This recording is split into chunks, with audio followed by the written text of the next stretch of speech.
Welcome to Florida Man versus the World. I haven't posted any content recently, but the college football playoff selection today, it is 8:50 a.m. Eastern, and that is going to be at 12 p.m. at noon Eastern, has led me to want to make this video. I would prefer to write something, but I don't have enough time to write something in 3 hours to make it worthwhile, and I have a hot take that I want to get recorded so I can say that it was right later on, and if I'm wrong, there's no consequence, right? But my major take today is that Duke has a chance to be in the playoff. Now, I might be biased as a Duke alum. You can see my Duke Forest hat on today. Duke won the ACC championship, which is something that most people would not have predicted a month ago. And the problem was that there was obviously a very complicated tiebreaker in the ACC, confusing five-way tiebreaker for that second slot after Virginia. And Duke won and beat out teams that are most likely better than Duke, specifically Miami and perhaps Georgia Tech as well.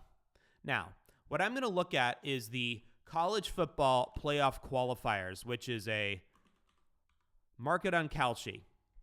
People think that they definitely know with certainty who's going to be in the playoff. And for some instances, that's true.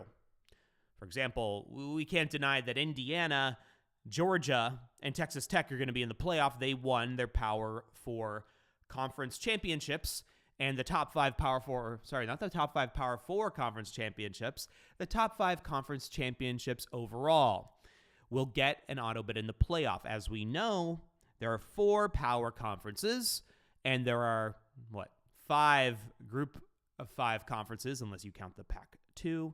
But it's not necessarily that the top 4, Power 4, gets an auto bid.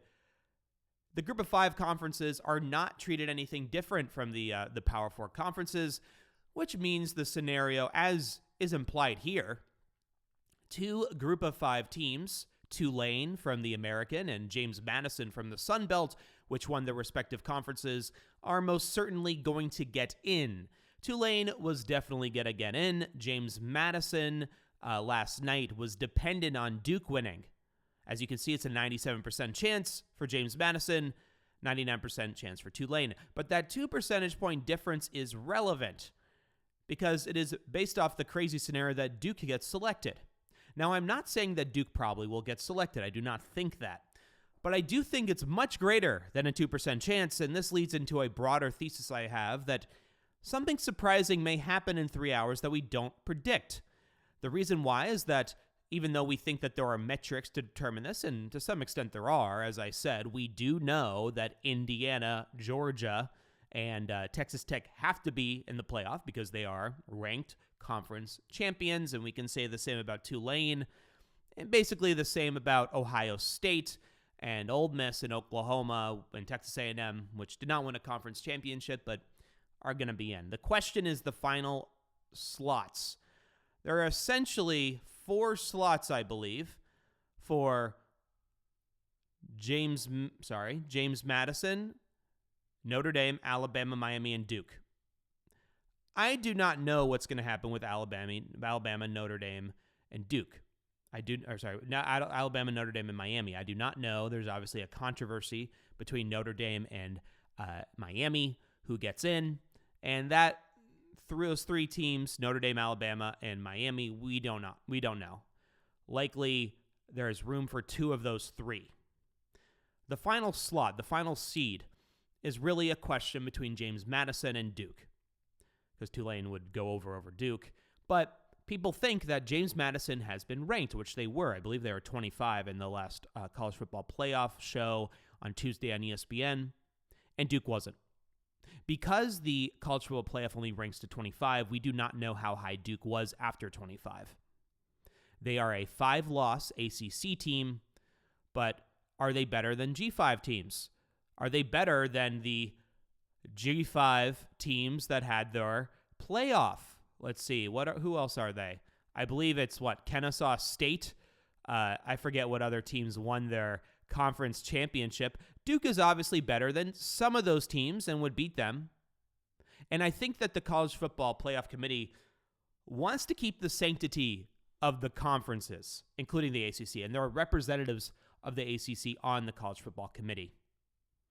I think it would be very bad with their desire to keep the conferences together to keep out an ACC champion. Now, what I do not think is going to happen is I think Miami will at least get in because I think they believe in some sort of affirmative action for ACC teams. Why do I say this?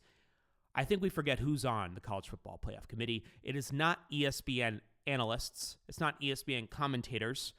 Pat McAfee, Kirk Herbstreit, and Booger McFarland are not on it. They have different views, and people say, oh, they want big television ratings. They're not profiting in the same way that Disney is from this.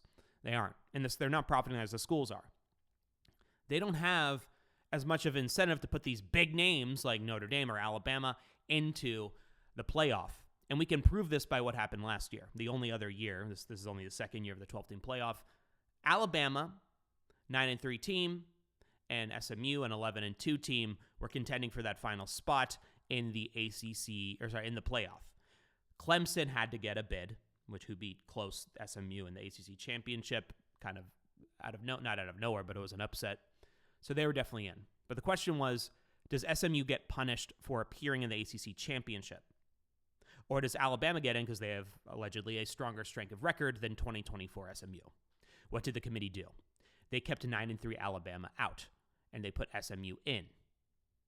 Now, there might be other casualties here with losing a conference championship who might get punished. The most obvious example is going to be BYU, which many people don't think will get in tomorrow after their devastating loss to Texas Tech.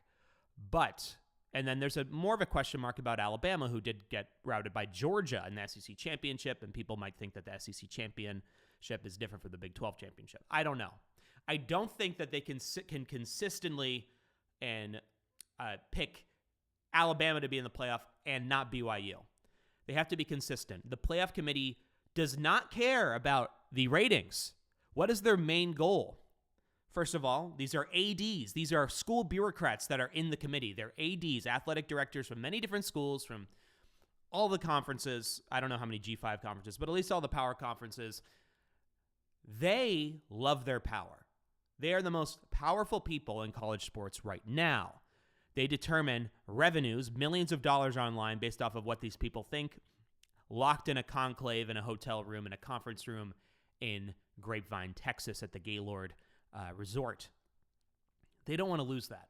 I wouldn't want to lose that. So they need to make themselves legitimate. And the way that they make themselves legitimate, just like the Supreme Court had to do in Marbury versus Madison when it was allowed for the Supreme Court to have to create precedent to overturn laws in the U.S., the CFP committee does not want to have a revolt. And one thing they have to do is they have to get buy-in from all the conferences, not just the SEC. In a way, the SEC, Big 10, ACC, and Big 12, even though that they're different in their levels of stature in the landscape, they have to come together to create the college football playoff. They need agreement from all of these. So what I don't think is going to happen is that I don't think that Alabama and BYU are going to split. I think if BYU's kept out, Alabama has to get kept out.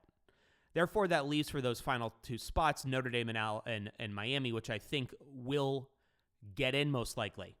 If you put Notre Dame in, I don't think you can keep Miami. The reason why is because what they said on the show on Tuesday was that they've implied that the reason why Miami hasn't gotten over Notre Dame in any of these playoffs or any of the rankings, even though Miami has been inching up towards Notre Dame in the past few weeks, is because Notre Dame and Miami have not been close enough yet in the same pod in the ranking system to be compared head-to-head yet. And once you do that, once they get close enough, you have to take in consideration the fact that Miami beat Notre Dame. Do not take in consideration the quality or their quality of losses. Even though those matter, what trumps everything else should be head-to-head. And I think they know that. Miami did beat Notre Dame in that first game of the first week. And the argument would be, well, it's the first week. It's like a preseason. Well, it's not a preseason. The games have to matter. And I think the committee wants to maintain that precedent, at least when the records are equal, which is true for Notre Dame and Miami.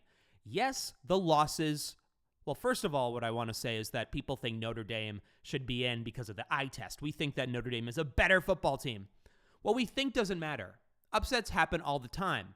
Last night, we thought that Virginia was better than Duke, but Duke won.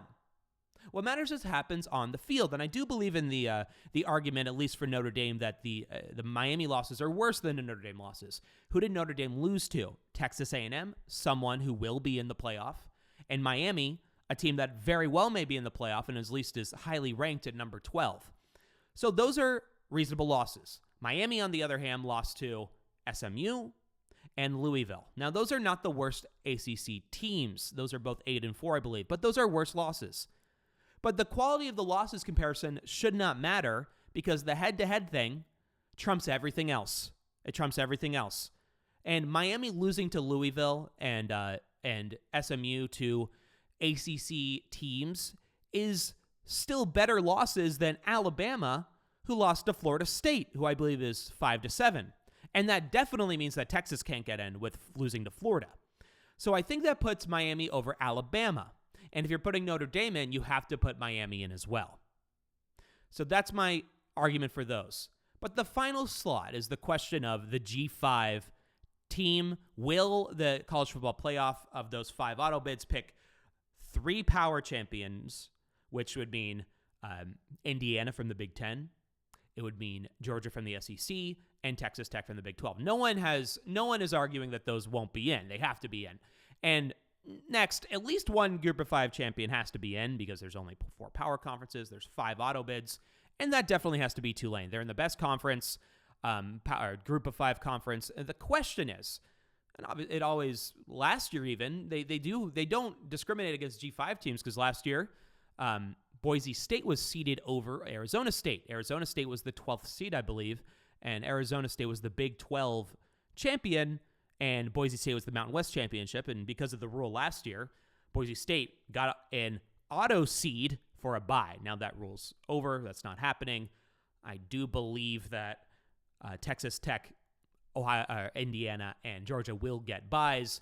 But the other 2 conference champions, Tulane or JMU or Duke, will not get byes. But Tulane's definitely in for the G5 representative, the minimum of 1 G5 representative. The question that I have is Duke and JMU. And I know I'm very hesitant when I see the 97% for JMU and the 2% from Duke. People from Cal State might know something, right? People from Cal State might know something. I don't. I'm just Joe Public. But here's my contention. When it is a completely subjective metric, subjective decision based off of people that we know nothing about, all these people that I'm going to load on here in the CFP website are the ones who decide. The only time that we hear from them is the chair, I think the guy from Arkansas, when he decides, right? Is it Chris Alt? It might be Chris Alt. Actually, I don't know if it's Chris Alt, whoever the chair is. No, he's just number 1 for A. I forget who the chair is. But all these people are the ones deciding today in Texas and will make the announcement. We don't know any of these people. They're mostly ADs or former coaches, but they do not have the same preferences that ESPN does. They don't care about profits in the same way. What they do care about is their legitimacy to maintain their power, these men. Otherwise, people are going to revolt. Otherwise, people are going to revolt like it's the French Revolution against these people. They want to contain and maintain their oligarchy over the system. They don't have the same rules or the same desires that Pat McAfee has with Disney or Nick Saban has with Disney. Now, because of that, this is like the papal conclave. We don't really know what's going to happen. Remember in the papal conclave, you had people that we thought were in contention. Those would be the people like the guy from the Philippines, I forget his name, Robert Serra from Africa, and the guy who's the Secretary of State of the Vatican from Italy. And then Pope Leo came out of nowhere from the U.S. and Peru. We didn't know who that was. He wasn't in any prediction markets, and it is a sin to bet on the prediction markets for the papal conclave. But the reason we got a surprise is because we don't know what they were thinking. They were in a conclave. It's secret. they are sequestered. Now, these people are not sequestered. They can come home to their hotel rooms in Grapevine, Texas, and watch ESPN and talk to people. It's not like a sequestering like a jury in a trial or the cardinals in the papal conclave. But still, the main thing is we don't know what they are thinking. But what we do know is that they want to maintain their power. Therefore, since we don't know what they're thinking, we cannot with certainty say that Duke is not going to be chosen. And we cannot with certainty say that JMU is going to be chosen over Duke. Because we have to think the gravity of not picking Duke. I understand that we see it's a 7-5 team.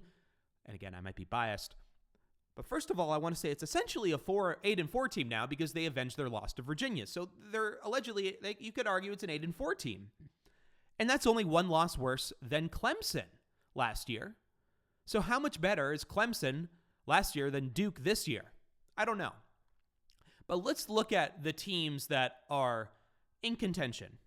The first thing I want to, if we only have last year to go off of, what I want to go off of first and look at first is let's see what the bar is for a good G5 team in the playoff. A team that did get kind of destroyed by Penn State in the playoff last year, but the Boise State Broncos, who got an auto seed for a bye game. This team was as good of a G5 team as you'd want, with the exception of, you think, Cincinnati and UCF in prior years. But this is the best that is reasonably going to be done. They beat every team that they played except for Oregon, the number 7 team in the country that ended up going to the playoff and doing well. And they lost by 1 field goal. And they played power teams. They beat Washington State, Oregon State very handily. I know it's kind of questionable if those are Power 4, but they are. They were Pac teams. And UNLV, which is not a power team, but they beat UNLV, which was ranked. And they won the Mountain West Championship, and they went to the playoff and still lost. We kind of know that the G5 might be a sacrificial lamb in all these scenarios, but this is a good team. Let's compare to the G5 team that is definitely going to get in, and that is the Tulane Green Wave. And is this better or similar to the Boise State Broncos? I do not think so. And the reason I say this, again, the Tulane Green Wave is still good, but they did lose to UTSA. Broncos never lost to a G5 team, and they kind of handily won all of these teams. They did lose to UTSA, which is not a great team. Let's see, what's their record? Their record is 7-5 in the American, right? That's not great. They did lose to Ole Miss kind of handily, and if we're going to compare Tulane and Boise State's big Power 5 matchups, obviously Boise State and Oregon's kind of analogous to 13 Ole Miss against Green Wave. Boise State hung around with Oregon. Ole Miss did not hang around with Ole Miss. Tulane did not hang around with Ole Miss. They lost 45-10. Boise State only lost to Oregon by a field goal. So Tulane has one additional loss, and their one Power 5 loss to a ranked Power 5 team was much greater than Boise State's. Now, I want to set the precedent because I'm going to look at JMU next. Tulane did beat power teams. They beat Northwestern 23-3. They completely destroyed them. And I know that Northwestern's not the best, but it's still a power team. Northwestern needs to be put aside from UTSA, who Tulane lost to. So Tulane beat Northwestern pretty handily. Tulane beat Duke not as badly as they beat Northwestern by a touchdown. So Tulane obviously would be ranked ahead of Duke, even if Duke is accepted into the playoff. So it's Northwestern, Duke, and I believe that's all the Power 5 teams that Tulane played this year, unless we want to count North Texas, which was ranked, so I'll count that. North Texas was ranked, and Northwestern and Duke were not, even though they're the Power 4. Okay. Tulane's good enough to be in the playoff as the G5 representative. Now let's look at the other team that is in the running to be a G5 representative. In addition to Tulane, and that's the J. Madison Dukes, who have a better record than Tulane, but I think we know that Tulane is better because they're in a better conference. The American's better than the Sun Belt. So let's look at that record, that resume that James Madison Dukes have. Let's start with the power teams that James Madison played. They did beat Washington State, but is that really a power team? It's dubious, right? They're going to be in a G5 conference next year in the Pac-12. Louisville is the only major Power 4 team that they played against, and they lost 2-1. They didn't play against anyone else. So the one power team that they played, they lost to, and Louisville wasn't ranked. Northwestern and Duke weren't ranked either, but Tulane beat them, and they beat Northwestern handily. So I think that James Madison is in another tier than Tulane, right? Because of this, we cannot just kind of lump Tulane and James Madison together. Perhaps we could lump Tulane and North Texas together. I think the CFP committee kind of felt a necessity to squeeze them in at 25. Do I think that they organically came in at 25? No. But they wanted to squeeze them in. But we don't know how low Duke was below them. We don't know how low Duke Blue Devils were below them. And we don't know the boost that Duke gets from number one, being a power champion now in the ACC, number two, avenging a loss to Virginia, effectively making them, in my mind, a de facto 8-4 team. How much worse is Duke at 8-4 than Clemson at 9-3 from last year? Are we going to argue that James Madison is better than Duke? Duke, let's look at their record.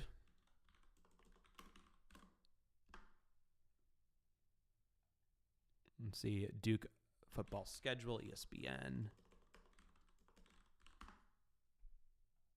Right. Duke did beat good power teams. They beat NC State. They beat Syracuse. They beat California. They beat Clemson. They beat North Carolina, the best football coach of all time, Bill Belichick. They beat Wake Forest, and they beat ranked Virginia. That's 7 power wins. Who did they lose to? They lost to ranked 11 Illinois, who's not ranked now, but okay, that's not that terrible of a loss, even though they lost by more than 2-1. They lost to Tulane, who is in the playoff. They lost to UConn by one score by a field goal. They lost to Georgia Tech, another good ACC team that was ranked. And they lost to Virginia, whose loss was avenged, I believe, and offset and negated by their win last night against Virginia. So take that. 7 power wins over James Madison. James Madison's 1 power win. No, not even a win, but the one time they played a power team, they lost. So that's my argument for Duke perhaps being in the playoff. But in a larger sense, even if Duke doesn't make it in, I think there is room for something surprising to happen in 3 hours, less than 3 hours.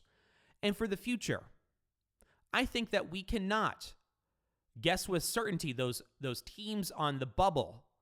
This is not college basketball with 68 teams.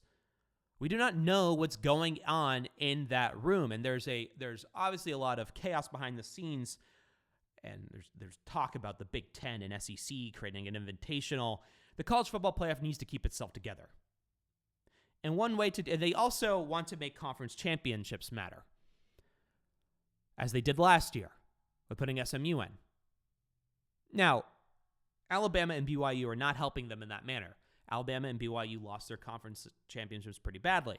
But one way to do that is to say, hey, power championships matter. And Duke earned it by going to the ACC championship, and they won. And they'll do so by putting Indiana number 1 over Ohio State. I believe it's going to be Indiana number 1, Georgia number 2, Ohio State number 3. So we're rewarding Georgia by putting them over Ohio State. We're rewarding Indiana by beating Ohio State and putting them at number 1. So one way that they can, with a straight face, take BYU and Alabama out. Alabama has 3 losses now, and that's not Clemson, because Clemson at least got an auto bid by being a champion last year. One way they can do that is by putting Duke in. There's a major case for Duke to get in, and I'm not saying that Duke's going to be in. All I'm saying is that the 3% chance maybe needs to be a 15% chance. And more so, one thing that's more likely to happen is Miami getting in. And that's only 28%. I think we're forgetting that these outcomes are dependent on each other.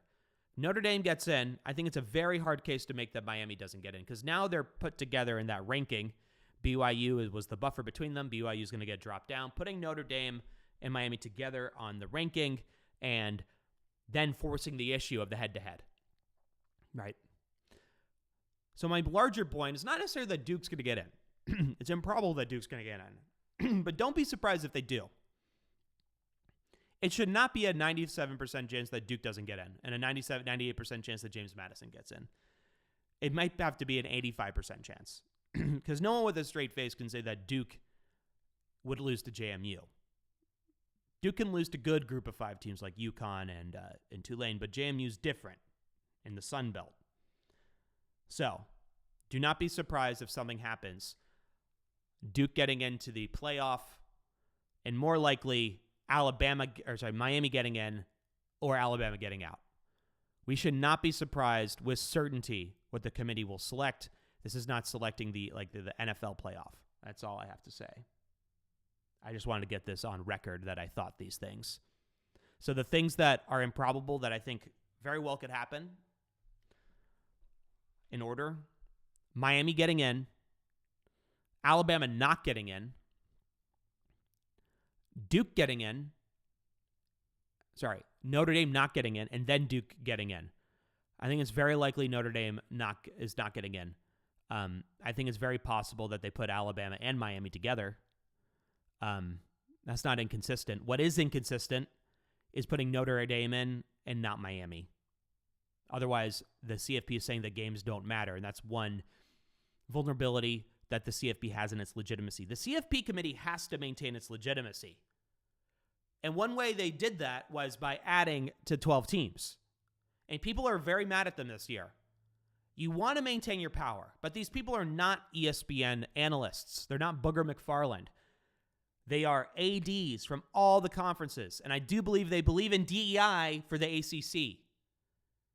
They do believe in that because ACC is still a power conference who matters in decisions that happen in the playoff down the road. Even if the ACC might unravel, they, for the near future, are not going to, and they have to agree to it. The ACC, I believe, whose fate will be very similar to the Pac-12 in the future, but that could be 10 years down the road. As of now, the ACC needs to be in if they want to maintain their legitimacy with those athletic directors and the people in the conferences. It's not about what we think as fans. We're not the ones who are powerful. ESPN, by the way, you want to talk about profitability, ESPN wants the ACC in because the ESPN contracts are with the SEC and the ACC. Miami, a huge name with a big fan base in the same realm as like a USC or Notre Dame, should be in. Duke, I'm not saying deserves to be in. Miami definitely deserves to be in out of those 3, Notre Dame, Alabama, and Miami. That's all I have to say. I want to get this on the record, and I do think this is somewhat an evergreen video because my larger thesis is not that Duke's going to get in. More precisely, I think they're underrated to get in. What I am saying is we do not know what the college. There's no precedent. It's only happened once. These are unique scenarios that it's kind of like a court that has to decide precedent, the Supreme Court or the British court system with the unwritten constitution. This is an unwritten constitution with very vague criteria and guidelines. We should not be surprised if something surprising happens today at noon.